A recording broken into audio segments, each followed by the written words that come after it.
kind of looking to step up habits here for 2020, just kind of take the next step, take myself more seriously, and I realized that like time boxing and being really diligent about the way you spend your time is really important. I'm trying to figure out how, and, I have routines, I have a kind of a time frame that I do my morning routine, then I work and come home.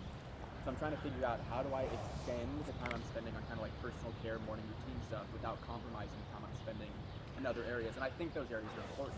Yeah, well, first of all, everyone should always be working on their habits and routines and disciplines. That's expansion, right? We're expansive beings. You're here to expand. The universe has more black matter than it has matter for a reason, because everything's built to expand.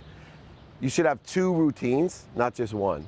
So everyone has their normal day, and that's a tight routine. That routine should be perfected and practiced, and you should get better, more efficient, more effective, and statistically successful. So that's the day that you're talking about, how to increase the time on the back end. It's just by practice. Like, I literally beat people with time. That's how I'm not joking, I made $1 million out of law school beating everybody with time.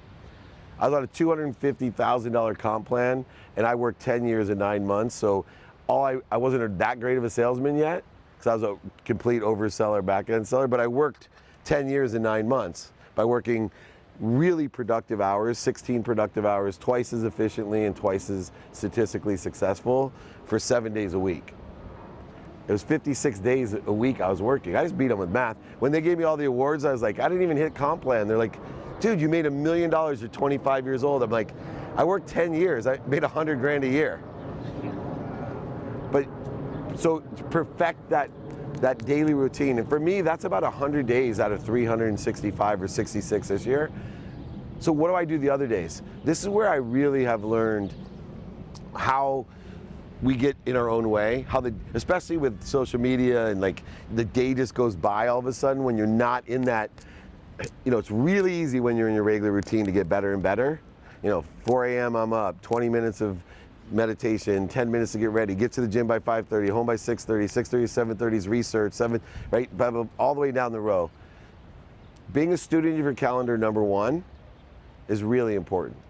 So that's not looking at your calendar, that's paying attention, putting intention to create the coincidences of the day that you want. There's 3 components of a calendar, in case you're wondering.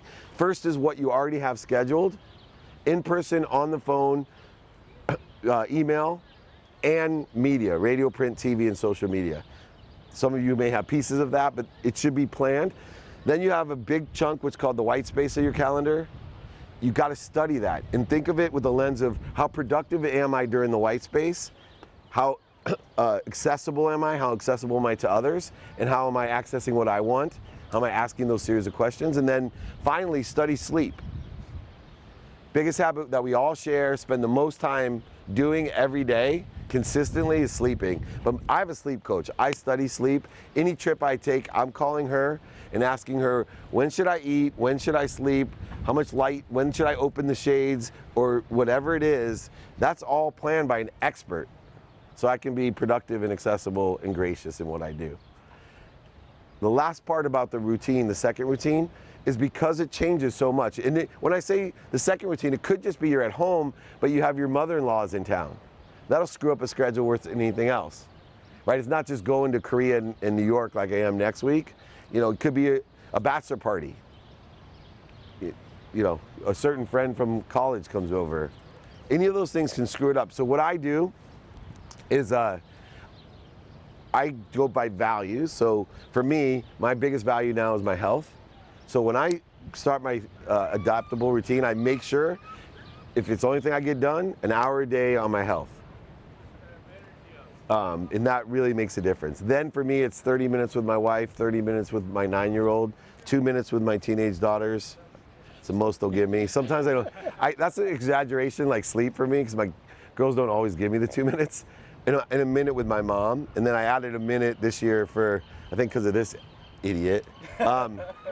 I do a minute, I find a minute a day for someone I haven't talked to in my family or close friend group. And I do push-ups while I put on speakerphone.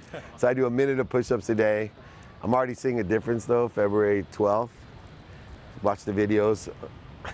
Don't look at the picture, it won't be pretty. But then student my calendar. So if I'm studying my calendar with those 3 components, I'm going to use the best use of time to do that. And it makes a huge difference. And it's a practice for me. I keep getting better and better and better.